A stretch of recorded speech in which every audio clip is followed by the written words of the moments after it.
Hey guys, welcome to the tutorial. Today we are going to talk about color correction. The primary reason we need color correction is because the quality of image displayed by your laptop or your phone screen is completely different than what is going to be projected by your projector out there. Think about this. Your laptop screen is completely visible with perfect picture quality even in broad daylight, whereas if you try to turn on your projector with any amount of ambient light, all the colors are completely washed out, and if the light is extreme, you won't even know the projector's on. That's how bad it is. So the last thing we want while designing projection shows is we spend days and weeks worth of effort. The show looks extremely good on your laptop, and when you go to project out there, it looks completely washed out. It doesn't live up to your expectations. So that's what we are going to try to account for, okay? We're going to try to get the image so that it displays better out there. So first and foremost, I'm going to talk about how this editing is done in a software like DaVinci. Similar concepts can be used for After Effects or other editing softwares. And after that, I'm going to talk about how this color correction can be done in Night Canvas as well. And it's basically free and easy to do. Okay, so let's jump right into it. First and foremost, let's take this example. In this particular example, I have a scene from Stranger Things. As you can see, it's being projected on my garage. It's not very bright. Another example right here, this scene right here, there's a Demogorgon and you can't really see it very clearly. So there are some simple things you can do to enhance your projections so that they look better. So let's jump to DaVinci Resolve. This is the clip. Let me zoom into the section right here. So as you can see, it kind of looks pretty good on the laptop, but when you go out there to project, like I said, this is what it looks like. As you can see, there's a significant difference in brightness. So there are some things we can do to improve this. So first and foremost, I've just duplicated the clip here so that we can compare the two. What I'm gonna do is jump into color page. In this particular video, it's just black and white with a bunch of shades of gray. So there's very little you can boost from color standpoint. So what you wanna do is once you get to color page, make sure to click curves. And once you get to curves, you will get to this menu right here. So this is what we wanna deal with, this particular graph right here. I don't wanna go into details about this graph. All it represents is stuff to the right represents highlights. That means they control the brighter sections of the image, and stuff to the left control the shadows, the darker sections. For example, if I raise the stuff on the left, all the shadows get raised. The image kind of gets washed out. Similarly, if I reduce the stuff on the right, the brighter sections goes dark and kind of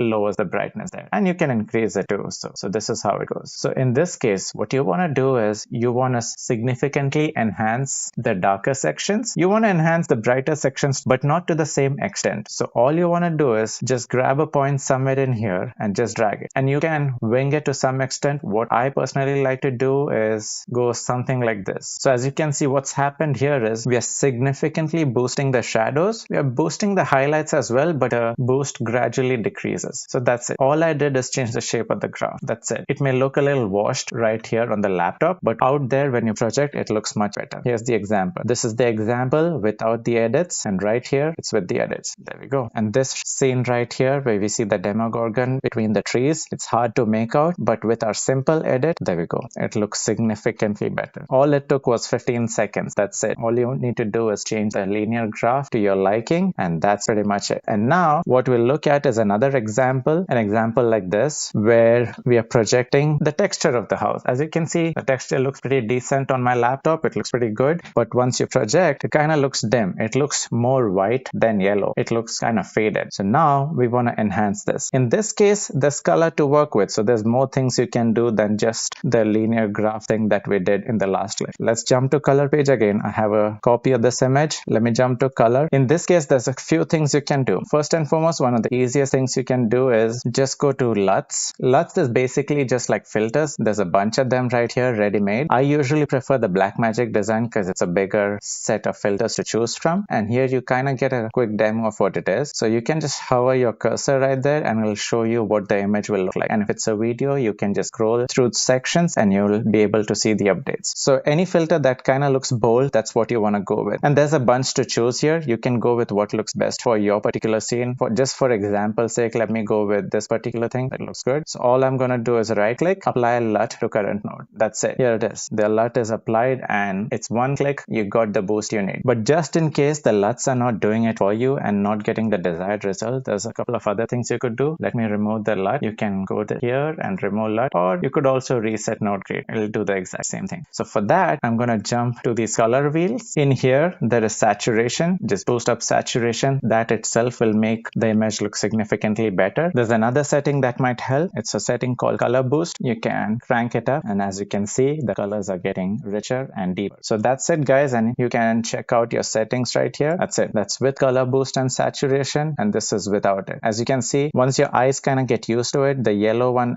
pretty much looks like it's black and white. That's how drastic the difference is. Now that you know how color correction is done in a color correction software, let's jump into Night Canvas, where I've tried to make this exact same concept easy to implement, and it's free. So let's jump right into it. Here, I've just created a Wicked movie theme facade. So this looks pretty good. In order to color correct, you're going to click this optimized icon, okay? To color correct, you have this one little slider, which is easy to use. I'm going to crank up the slider as high as I can without losing much detail. So here we go. So as you go here, I'm looking at this kind of metal gear kind of pattern. So as you can see, if I go extreme 100%, I pretty much lose those details. That's not what we want to do. So I'll go somewhere around here where some of those patterns are still visible. The image is bright as well. So this is what I would use in case of this image. And if you think this is not much of a difference, keep an eye out for this green. I'm just going to slide it down to 0 and you'll see the difference. Okay, this versus something like this. The enhanced image, trust me, is going to project way better out there. Even though it may look goofy and overblown on your laptop screen, I would highly recommend using enhanced images. And all you have to do is hit apply and you can download it. So basically this is enhanced. Generally what you would do is you're going to use this image and jump into the video section and either do bring to life or transition or some sort of effect, right? So my tip is always use enhanced image to generate videos, because it's always more difficult to enhance videos. It takes a lot more processing power, and that's why it's not implemented here, because it would slow down your browser. So just use enhanced images as base to create videos, so your videos are enhanced by default as well. Okay, so that's my tip. And for future reference, just so you guys don't forget to enhance it, there is a feature here. For example, by default, your enhancement might be set to like 25% or 50%. So you can save your own defaults. The good part about this feature is even if you've not enhanced any of your facades, you can just go back to history and generate any of your old facades, okay? So that's it, guys. Quick, easy steps to significantly enhance your projections. Best wishes. Bye-bye. It's very confusing. I have a lot of rules, very slight. Slides. Become ones and twos.